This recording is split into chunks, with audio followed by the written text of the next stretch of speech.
The letter arrived on a Tuesday in November, and Darlene Puckett set it on the kitchen table without opening it. That alone told you something about her. The envelope was thick cream paper, the kind that costs more per sheet than a week's worth of chicken feed, and the return address read Hargrove and Associates Development Group, Louisville, Kentucky. She could see the shadow of a check through the paper, not a personal check, the kind with handwriting and a memo line. A cashier's check. The kind of number that doesn't need a signature to be real. She set her coffee mug on top of it, right on the corner, and walked back out to the barn because the Katahdin ewes needed their morning grain and no envelope full of money had ever once fed a lamb.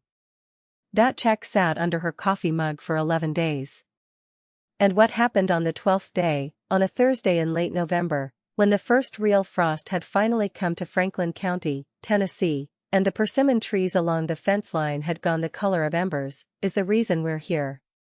This is a story about a woman who said no when everyone around her was saying yes. And because she said it plainly, without drama, without a speech, just the simple declarative fact of no, the people around her thought she had lost her mind.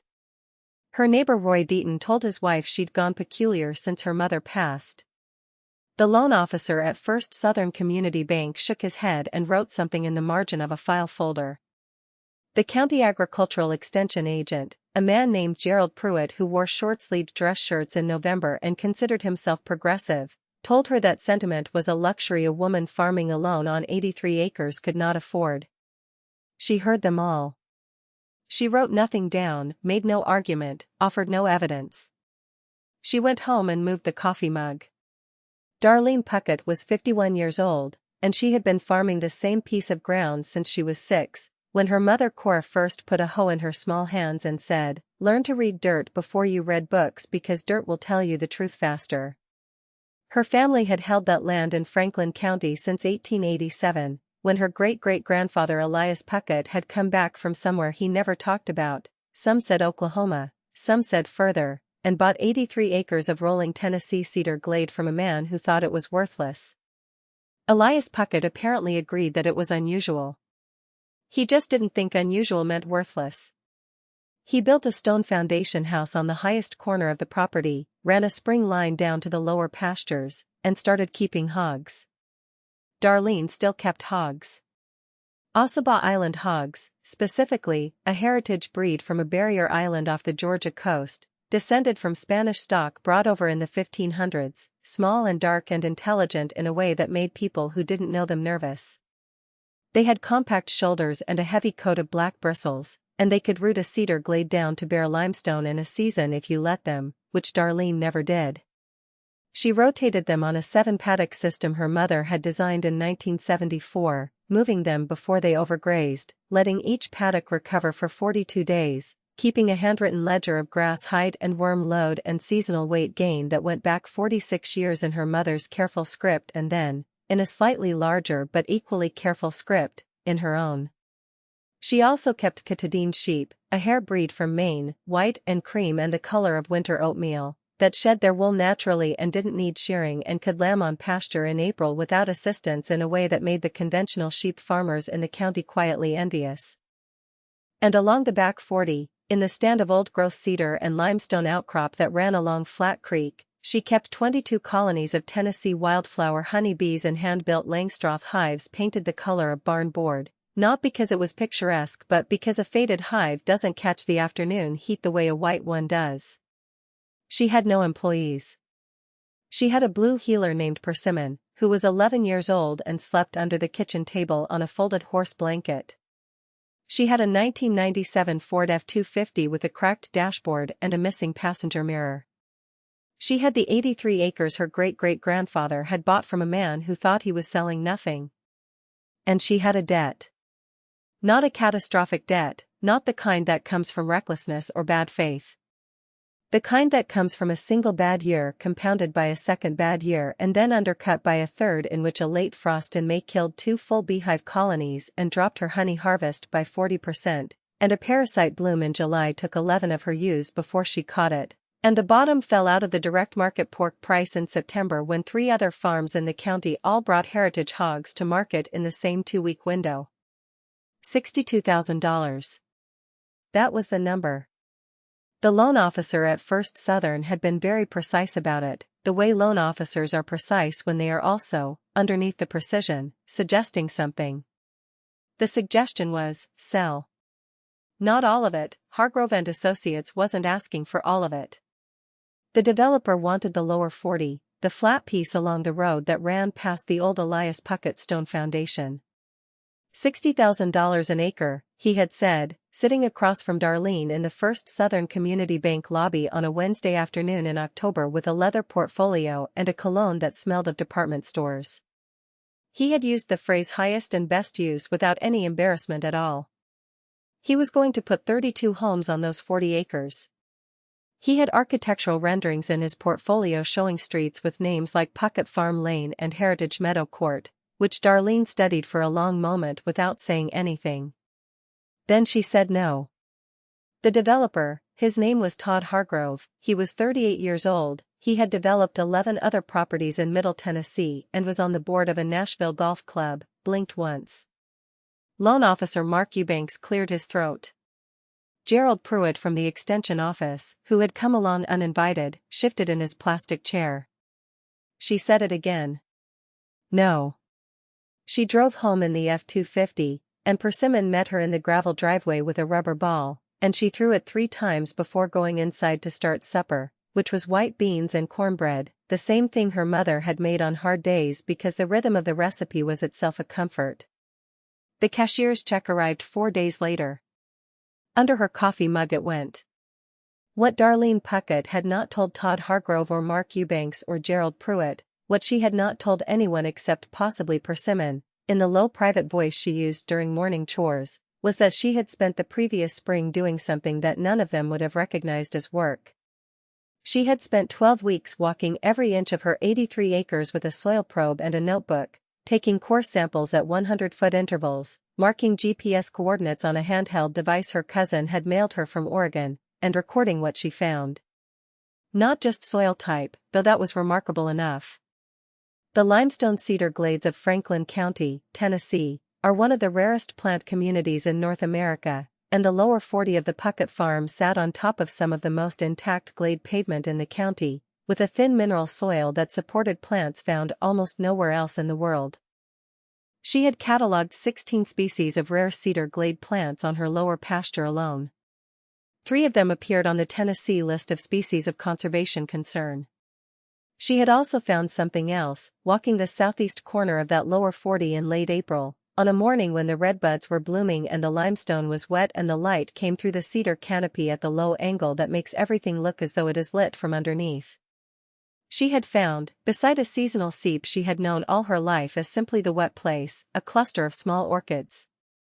Tennessee yellow-eyed grass and small-flowered phacelia she knew. But these orchids, she had taken 3 photographs on her phone, sent them to a woman named Dr. Linda Four at Vanderbilt University whose email address she had found at the bottom of a PDF she'd downloaded from the Tennessee Native Plant Society, she had not been sure about. Dr. Four had responded within 6 hours. The photographs showed what appeared to be Platanthera flavivar. Herbaela, the tubercled rain orchid, a federally listed threatened plant. Dr. Four had asked if she could visit the site. Darlene had said yes to that. Dr. Four had come in May, on a morning when the Katahdins were lambing and the air smelled of green wood and milk, and she had knelt in the wet limestone for 40 minutes with a hand lens and a field notebook and then stood up with mud on her knees and said, "Darlene, do you understand what you have here?" Darlene had said, "I think so. But tell me how you'd say it." Dr. Four had said, "I'd say you have one of the last intact cedar glade systems in Middle Tennessee, with documented populations of 3 species of conservation concern and 1 federally threatened plant, sitting on a hydrological seep that feeds into Flat Creek, which is itself a tributary of the Elk River watershed. If someone built 32 houses on this, they would not just be destroying a piece of farmland. They would be eliminating a biological record that took 12,000 years to write." Darlene had thought about that for a moment. Then she'd offered Dr. Four a glass of iced tea and gone back to check on the ewes. She had begun making calls that same afternoon. Quiet calls. The kind where you speak in specifics, where you have the Latin names correct, where you do not raise your voice because you don't need to. She called the Tennessee Department of Environment and Conservation. She called the Land Trust of Tennessee. She called the U.S. Fish and Wildlife Service field office in Nashville. She called a woman named Ruth Ackerman at the Franklin County office of the Tennessee Farm Bureau, who had been at the same 4-H camp as Darlene in 1981 and who still owed her a favor from a situation involving a baking contest and a misattributed recipe for sorghum cake, and Ruth said she would make some calls of her own. All of this was happening while Todd Hargrove was having architectural renderings drawn. All of this was happening while Mark Eubanks was flagging her loan file with a red sticker that meant approaching critical status. All of this was happening while Gerald Pruitt was telling anyone who would listen at the Franklin County Farm Bureau monthly meeting that Darlene Puckett was going to lose that farm by spring. She heard about what Pruitt was saying through Ruth Ackerman, who told her on the phone on a Saturday morning in October while Darlene was mending a paddock fence with a stretcher bar and a pair of leather gloves worn thin at the fingers. She finished the fence before she called anyone back.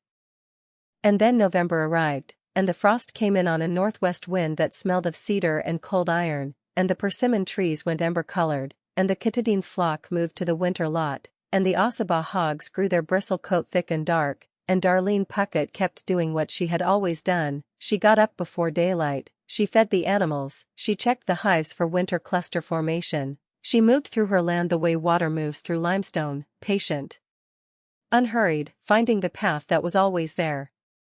The envelope from Hargrove and Associates sat under the coffee mug for 11 days. On the 12th day, on a Thursday morning, the phone rang at 6:43 while she was at the stove.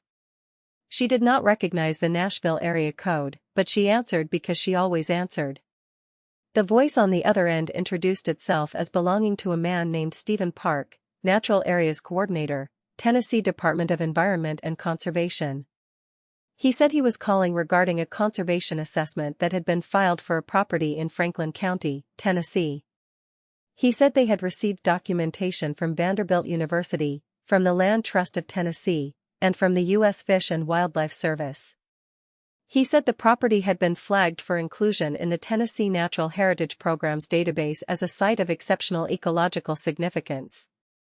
He said there was a mechanism available, a conservation easement, funded in part through the Tennessee Agricultural Enhancement Program and the USDA's Natural Resources Conservation Service, that would compensate the landowner for permanent protection of the natural features of the property while allowing continued agricultural use. He said the number they had been authorized to offer was $460,000. Darlene stood at her stove with the phone against her ear and said, "I need you to repeat the number, please." He repeated it. $460,000. For an easement on the lower 42 acres, including the Cedar Glade system, the Seep, and the Creek Corridor. She could continue to farm it. She could continue to run her sheep on it in the growing season. She simply could not subdivide it or develop it. What she could not do with that land was exactly what she had never wanted to do with it. She said, "When would you need an answer?" He said, "We'd like to have this finalized before the end of the calendar year, if possible." We've also been in contact with the Franklin County Farmland Conservation Board regarding a parallel process. They'll be reaching out separately. She thanked him. She set the phone down on the counter. She looked at the envelope under the coffee mug, the cream paper, the check-shaped shadow, the Hargrove and Associates return address. She picked up the mug. She picked up the envelope. She carried it to the wood stove in the living room, lifted the iron door, and placed it inside without opening it. Then she went back to the kitchen and finished making her coffee. Persimmon watched this from beneath the table, chin on paws, eyes tracking her every move with the focused attention of an animal who understood that something had shifted in the atmosphere of the house without being able to say what. The Franklin County Farmland Conservation Board called that same afternoon, at 2:17. The coordinator, a woman named Beverly Nash who had the careful voice of someone accustomed to delivering news that was better than expected, said the board had been reviewing the ecological assessment and had a secondary proposal, a matching grant that would cover $61,200 of Darlene's outstanding agricultural debt, disbursed through the Tennessee Beginning Farmer and Rancher Development Program as a Heritage Farming Sustainability Award. Beverly Nash said they did not normally move this quickly, But the ecological documentation was unusually compelling, and there was a calendar year funding deadline they were working against, and she hoped this was not an inconvenient time to call. Darlene looked out the kitchen window at the lower pasture, where her Ossabaw hogs were rooting along the fence line in the afternoon light, their black bristles catching the low sun, their compact bodies moving through the grass with the dense gravity of animals that had been in this landscape for a very long time. She said, "Beverly, I want you to know that this is exactly the right time to call." The story might have ended there, with a number and a phone call and a debt retired. But the land had one more thing to show her, and it showed it to her 2 weeks later, on a cold bright Saturday in December when Dr. Linda Fore came back to the farm with 2 graduate students and a survey kit and spent the morning in the cedar glade with their equipment. By noon they were back at her kitchen table, and one of the graduate students, a young woman named Priya who wore muck boots and a Vanderbilt sweatshirt and had soil under her fingernails, spread a laminated map across the table next to the butter dish and pointed to a blue line that ran beneath the lower 40. There was a cave system, she said. A small one, not the kind you walk through, not a tourist cave, but a solutional karst conduit, a series of connected fissures in the limestone that formed a hydrological system linking the seep where the orchids grew to the spring that fed into Flat Creek. The system was too small for a person but large enough for water, and for the things water carried, the microinvertebrates and isopods and blind crayfish that lived in karst systems, some of them found nowhere else on Earth. Priya said they had found evidence of one species, a small aquatic isopod, genus Chesidotia, gray-white and eyeless, the size of a thumbnail, that did not match any described species in the Tennessee literature. An undescribed species. Living in the water beneath her lower pasture.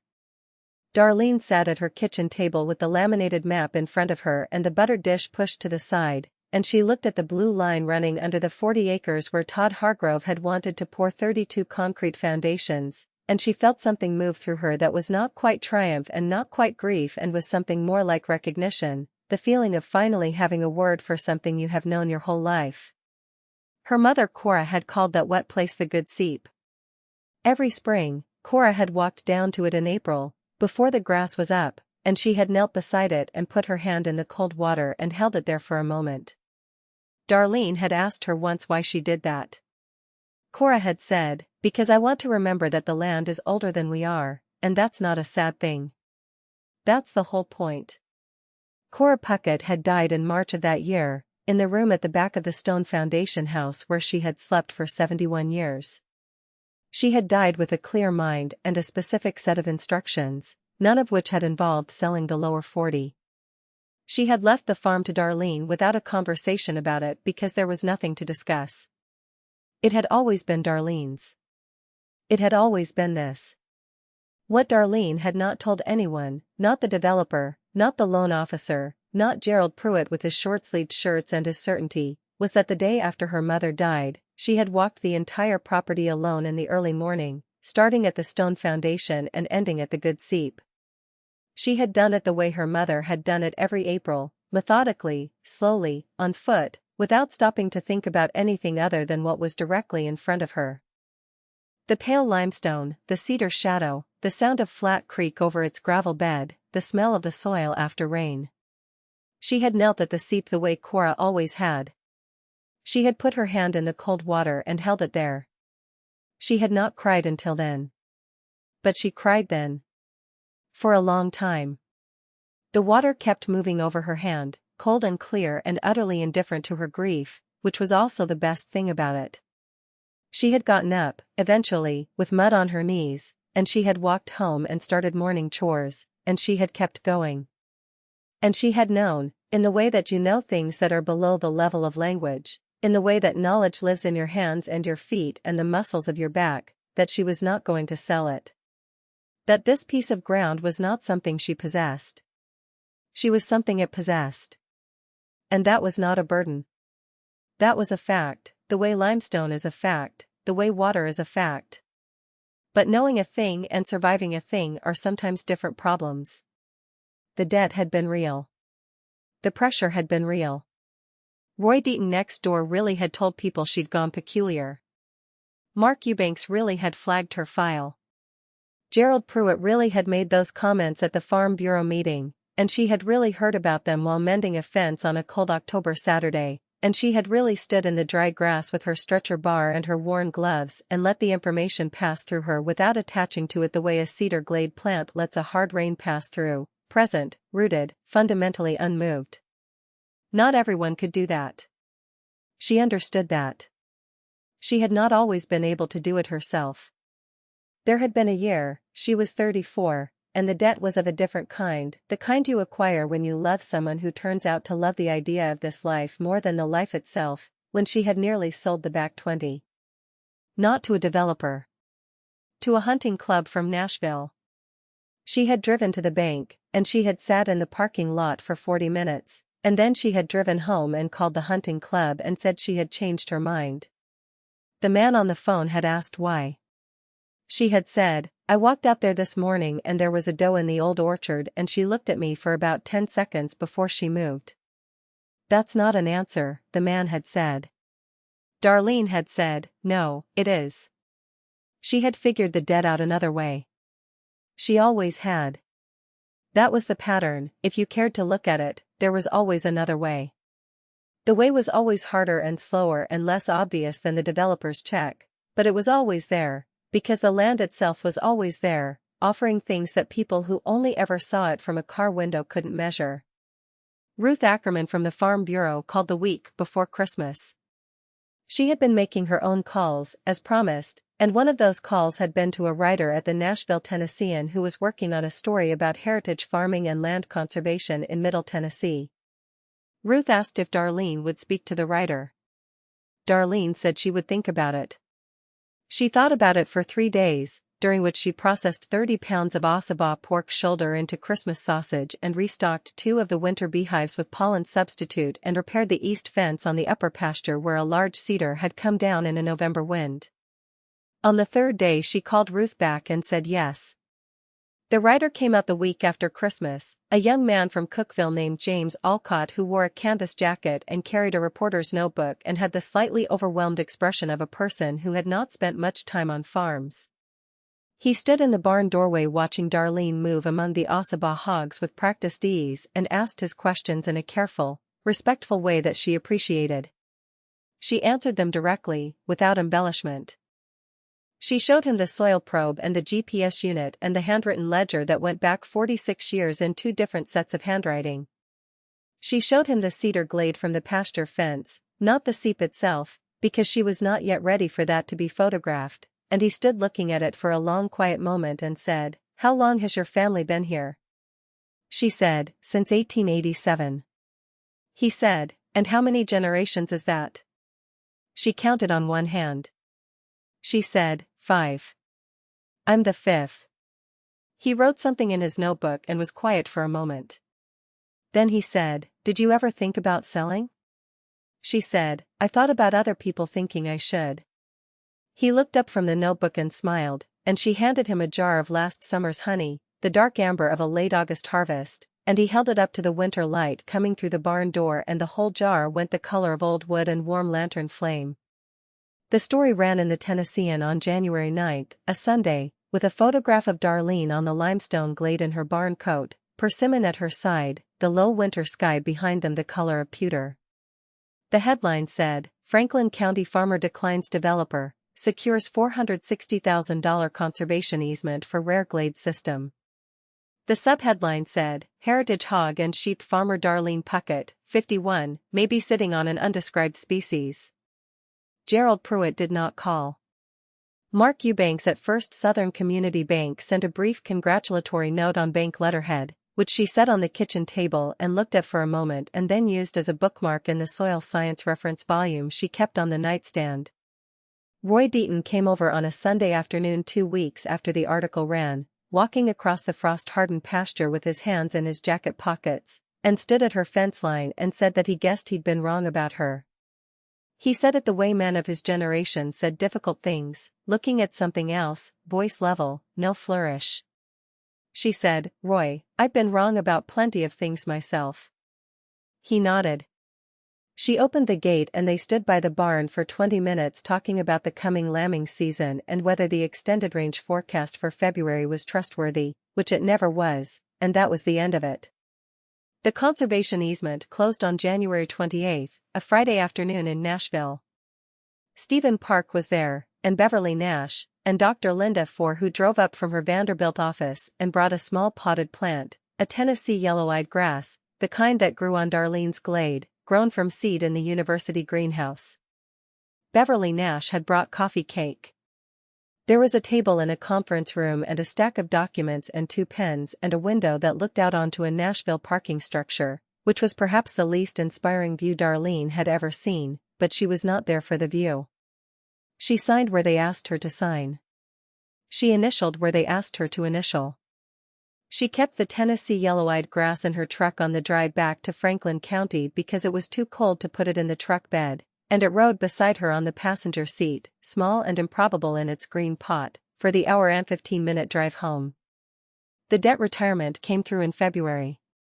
$61,200, exactly as Beverly Nash had said, disbursed in 2 tranches, which cleared the first Southern loan and left a modest remainder that she put into a savings account she had not had occasion to open before, at a different bank.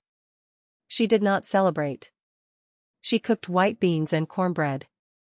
March came in cold and then warmed suddenly on a Thursday, the way Tennessee marches will, going from frost to 58 degrees in a single afternoon, and she walked the property in that warmth with persimmon beside her, feeling the ground soften under her boots, smelling the smell of thawing soil that is specific to limestone cedar glades in early spring, mineral and green at once, something old coming back to itself. The Katahdins would begin lambing in 6 weeks. The bees would make their first foraging flights of the year when the redbuds bloomed, which would be soon. She moved through the upper pasture, past the stone foundation corner where the old house had stood, down through the cedar stand where the shadows lay blue and long in the afternoon, and out onto the lower 40. She stood at the fence above the good seep. The water was running high from the February melt, pushing through the limestone fissure below the bank, running over the flat rocks where the orchids would come up in April, moving south toward Flat Creek in the way it had moved since before Elias Puckett bought this land, since before anyone held paper on it, since the limestone was the floor of a warm shallow sea and none of this was farmland or cedar glade or anything a human being had a name for. Beneath her feet, in the dark of the karst conduit, blind white isopods the size of thumbnails were moving through water that had never seen light. Priya from Vanderbilt had called the week before to say that the taxonomic paper was with a journal. The species, if confirmed, would need a name. She had asked, carefully, whether Darlene had any thoughts. Darlene had said she hadn't thought about it. Priya had said, "We were hoping you might let us name it for your mother." Darlene had been quiet for long enough that Priya had started to apologize, and she'd said, "No. Don't apologize." "Yes. Name it for her." Standing now at the fence above the good seep, she felt the same thing she had felt at that table looking at the laminated map, the thing that was not triumph and not grief, the word that lived below other words. She looked down at Persimmon, who was standing with her front feet in the mud at the seep edge, drinking from the cold water the way she had drunk from it every spring and summer of her 11 years. The sun was going toward the cedar ridge. The air smelled of the coming season. Somewhere in the cedar behind her a wood thrush had arrived early, you could hear it testing the acoustics of the glade, the long liquid phrase of it falling through the stillness and then stopping, as though the bird itself was listening to hear if anyone understood. She understood.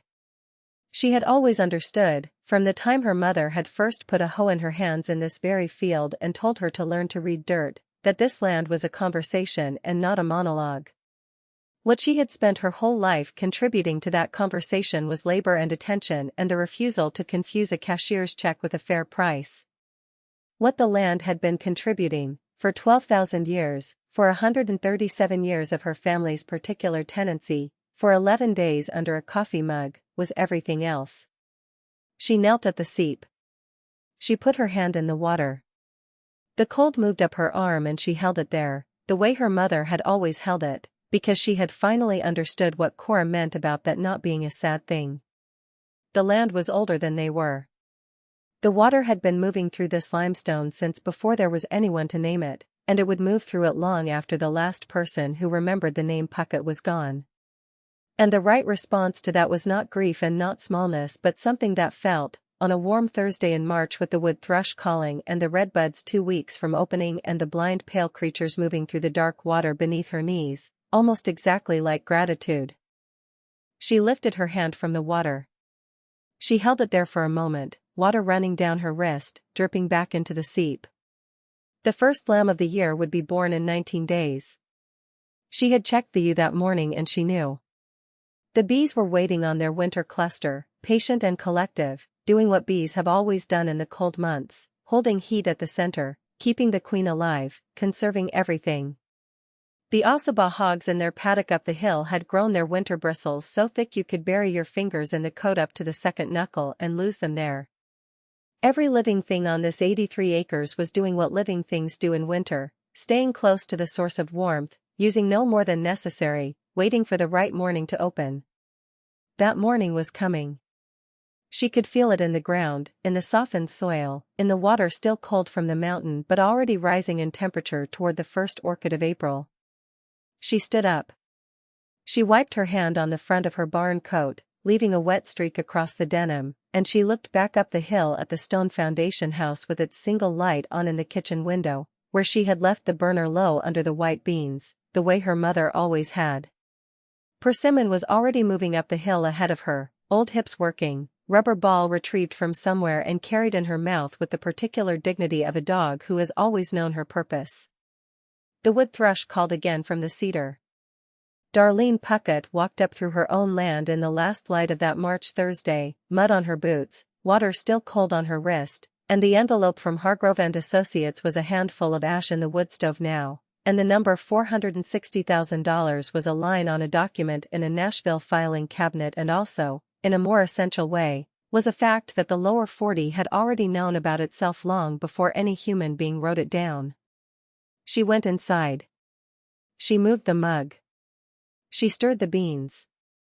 The same mug, the same motion, but the table beneath it held nothing now except the grain of the old wood and a small dried ring of coffee from a November morning when she had chosen, very quietly, to wait. If this story stayed with you tonight, if you know someone who is holding a piece of ground, or a decision, or a grief that the world keeps telling them to sell, share this story with them. Not because they need advice. Because they need to know they're not alone in the waiting. And if you want to be here when the next story comes, subscribe. These stories exist for the ones who are still listening. They were always here. And so were you.